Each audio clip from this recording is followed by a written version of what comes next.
رب فرماتا ہے فرشتوں تم نہ جا کے بس اتنا پوچھ لینا قبر میں میرے بندے سے کہ وہ مجھے جانتا ہے نا، اس کا پردہ نہ کھولنا، تم نہ حساب کتاب پوچھنا، بس اتنا پوچھ لینا مجھے اور میرے نبی کو جانتا ہے؟ اگر وہ کہے کہ جانتا ہوں تو پھر آنے دینا، میدان محشر میں خود پوچھ لوں گا۔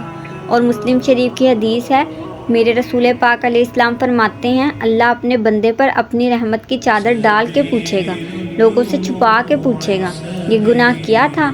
اللہ میں بھول گیا تھا۔ یہ والی غلطی کی تھی؟ اللہ میں بھول گیا تھا۔ یہ بھی تیرا ہی گناہ ہے؟ اللہ میں بھول گیا تھا۔ فرمایا اللہ تبارک و تعالیٰ اس سے اعتراف کراتا جائے گا، وہ جب اعتراف کر لے گا وہ ڈرے گا کہ اب پتہ نہیں میرے ساتھ کیا ہونے لگا ہے۔ تو حضور فرماتے ہیں رب فرمائے گا دنیا میں نے تیری پردہ پوشی کی تھی، جا آج میں نے تیرے گناہوں کو معاف کر دیا۔ تو یاد رکھیں کہ صبح قیامت بھی اللہ تبارک و تعالیٰ کی بارگاہ اپنے بندوں پر فضل فرمائے گی، رحمت فرمائے گی۔